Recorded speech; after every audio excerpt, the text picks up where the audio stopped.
from the Don and Lorena Meyer studio at the University of Nebraska-Lincoln College of Journalism and Mass Communications, this is Nebraska Nightly. Welcome to Nebraska Nightly. I'm Killian O'Flaherty. And I'm Mackenzie Noble. Our top story today, blackouts at the University of Nebraska-Lincoln. A squirrel caused a power outage at the UNL City campus earlier this morning. Lincoln Electrical Systems says that a squirrel caused a power outage this morning by coming into contact with a transformer. Dorms such as Abel, Harper, Schramm, and Smith Hall also lost power. Lincoln Fire and Rescue came to help residents trapped in elevators. The outage started around 8:30 a.m. and lasted about an hour, prompting many campus buildings to switch to generator power during the disruption. The Secretary of State's Election Division is holding public hearings throughout this week. The topic of the hearing will be the next 6 measures up to the election ballot. On Monday, measures for state-mandated sick leave and medical cannabis patient protection were on the agenda. Tonight at 6, the hearings will go over the new abortion measures, and tomorrow, Wednesday at 6, it will be the private education scholarships. If you want your thoughts heard, the remaining hearings will be held at the State Capitol building here in Lincoln. Community members voiced their concern and support for the Initiative 436 in yesterday's session. Voting for it would mandate and protect sick leave across the state of Nebraska. When we spend more time taking care of ourselves and protecting the ability to pursue the good life, a world of opportunity opens up. Opponents of the 436 claim the initiative would harm small businesses in rural areas. If 436 passes in November, it would take effect on October 1st, 2025. For the first time in Nebraska history, there will be 2 measures on the same ballot. Both deal with a woman's right to abortion, Measure 434 and 439 respectively. Measure 434 is designed to allow pregnant women to have an abortion up to the end of the first trimester, which is between the 12th and 13th-week point in a pregnancy. However, Measure 439 would see to abortions would be allowed up to the point of fetal viability. The American College of Obstetricians and Gynecologists define fetal viability as the point in which the fetus can survive outside the womb. This can be any time between the 23rd and 25th week in the pregnancy. Fetus survivability increases from 23% in the 23rd week to upwards of 76% in the 25th week. The current Nebraska abortion law dictates the mother can get an abortion up to the 12th week of pregnancy. So in either case, both laws would give more time for women to decide whether they want or need an abortion. Ballot security is the concern for many voters, and the issue bubbled up in Colorado last week. Some residents of the city of Centennial reported someone stole their mail. On the same day, residents received word their mail-in ballots were supposed to arrive. Sam Pena talked with some neighbors and has more.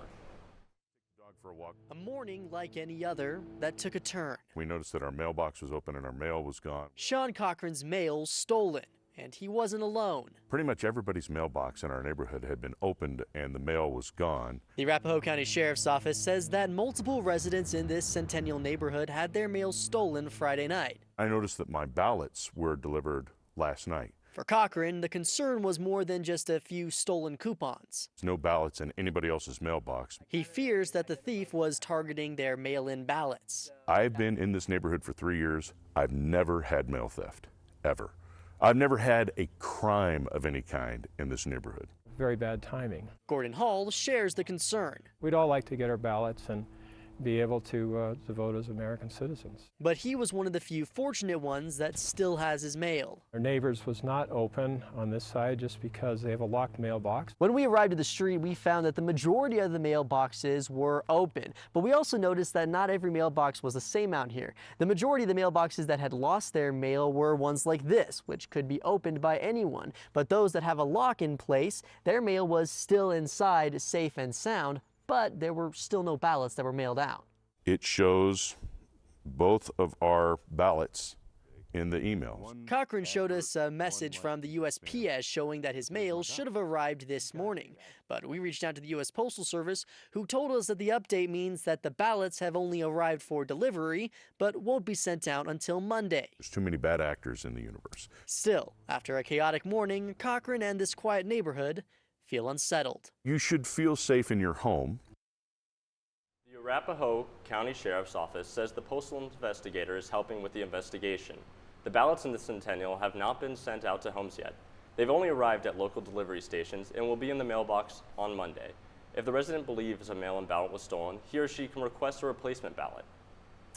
Well, that's all for news today. Sports is next. How about this much? I don't know. Well, how about this much? I don't know. How about, Actually, I don't know. okay, maybe this much? I don't know. The very tip of your pencil, a fraction of a raindrop, 3 grains of salt. That's how much it takes for a dose of fentanyl to become lethal. Learn more at realdealonfentanyl.com.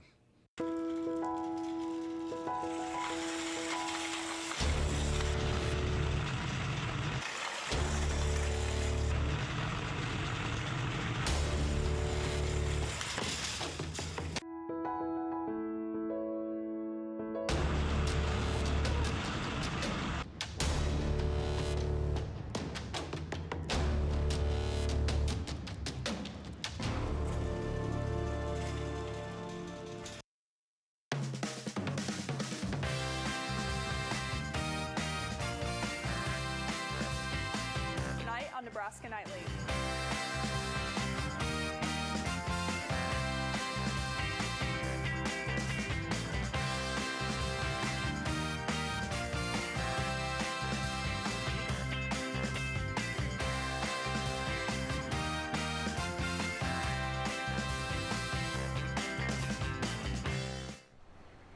While the fall intramural sports moves into its second half of the season, field reporter Riley Bry has more. Full swing, students at UNL are beginning to plug in and find involvement all around campus. Intramural sports, hosted by the rec office, provide a necessary outlet for students to have a break from the classrooms. For many UNL students, the athletics provided by intramural sports is an opportunity to continue their sports passion outside of their high school careers. Whether it's volleyball, basketball, flag football, or any of the other countless intramural leagues, UNL provides a safe place for people to continue playing the sport they love or try something new for the first time. Personally, I like coming out here, playing with all my boys. It's a good time. I mean, half time with all the classes, you're just cooped up in the house. So, especially with this, I mean, this is my first year playing football, so I'm looking forward to coming out here. As the various leagues kick off all around campus, intramural sports open up countless positions for students looking for employment at UNL. From referees to athletic trainers, intramural sports offers unique campus jobs to students looking for some extra change throughout the semester. It's really flexible with my schedule, not only like during school, get to pick my own hours, but honestly, just love the banter with the boys. Like I said, great staff here, great group of guys and girls. I've gotten together basically everyone I work with, gotten along with them.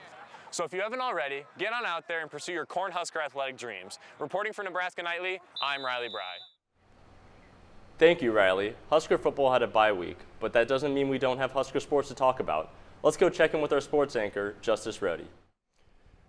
Thanks, Killian and Mackenzie. It was an action-packed weekend of sports across Nebraska athletics, highlighted by a 5-set thriller last Friday between number 2 Nebraska and number 10 Purdue. We jump in at set 4 as Rebecca Alec on a quick set from Bergen Riley hammers home a kill to put the Huskers up 4-2. Fast forward later in the set, Chloe Chacoin gets denied by Andy Jackson and Bergen Riley. Huskers up 5-17-12. Roll ahead to the final set. Merritt Beeson with a bullet from the back row levels it up at 15 apiece. Final rally time, out of system for the Huskers. Doesn't matter. Beeson terminates cross court and the Huskers squeak past Purdue 3-2. Nebraska Nightly Sarah Pearson was on the scene at the Bob Devaney Sports Center. A top 10 matchup inside the Bob lived up to all the hype as Nebraska and Purdue battled it out in a back-and-forth matchup all night long. The Huskers proved resilient after trailing 2-1. They fought back to win the final 2 sets to take the 5-set victory. Nebraska remains undefeated in Big Ten play and will have a quick turnaround tomorrow when they face Rutgers at 7 p.m. Reporting for Nebraska Nightly Sports, I'm Sarah Pearson. Thanks, Sarah. The Huskers beat Rutgers on a 3-0 sweep on Saturday. From the Terraplex to the gridiron, Husker football returns from a bye week for a road trip to Bloomington to take on undefeated Indiana. The Hoosiers roll in 6-0 after the bye, looking to improve to 7-0 for the first time since 1967 and maintain a ranking streak for the first time since 1993. Nebraska comes in 5-1. Huskers looking to become bowl eligible for the first time since 2016. Indiana opens as 6.5-point favorites. The game kicks off at noon Central Time in Bloomington. You can catch that on Fox. Back to y'all at the desk. Well, if we are going to a bowl game, I will tell you right now, I am there. I will spend all the money I need to, you know? Yeah, it's on my bucket list, so if we can get there, I'm excited. I'd love to go bowling. Rewire Quest, Gator Bowl, any bowl. Bring it on. Huskers need it bad. Awesome. Thanks, Justice. Entertainment with news with Sophie Farrell at Straight Ahead.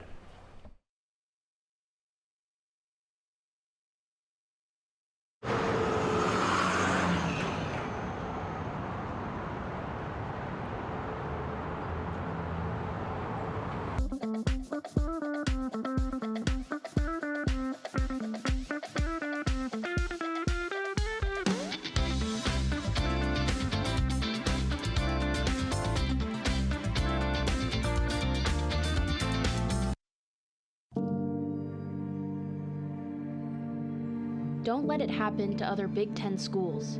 Go to saveourdinos.org to learn more.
It's a big weekend in Lincoln. Sophie Farrell is here with the details. As a part of their tribute show series, Screamers Family Restaurant is taking you back in time with an 80s prom-themed performance on Wednesday, October 16th. Come in your best 80s get-up for a chance to be crowned prom royalty or enter for a raffle prize. The show starts at 7 p.m. and tickets are $15. Be sure to call ahead to make a reservation. Do you love wings? Then you'll love Wings for Wishes. Hosted by the Chi Omega sorority and Alpha Gamma Rho fraternity, you'll be able to get unlimited mouthful of wings along with a drink and a side. The event will be held Thursday, October 17th from 6 p.m. to 9 p.m. in the Chi Omega parking lot. All proceeds will go to Make-A-Wish. Looking to spruce up your home or improve your style? Visit Vintage Market Days hosted this weekend in Lincoln. Vintage Market Days is an upscale vintage-inspired market featuring original art, antiques, clothing, home, and so much more. It is a 3-day event in various communities. Each event is a unique opportunity for vendors to display their talents and passions. This event will be held October 18th through the 20th at the Sand Hills Global Event Center, 4100 North 84th Street.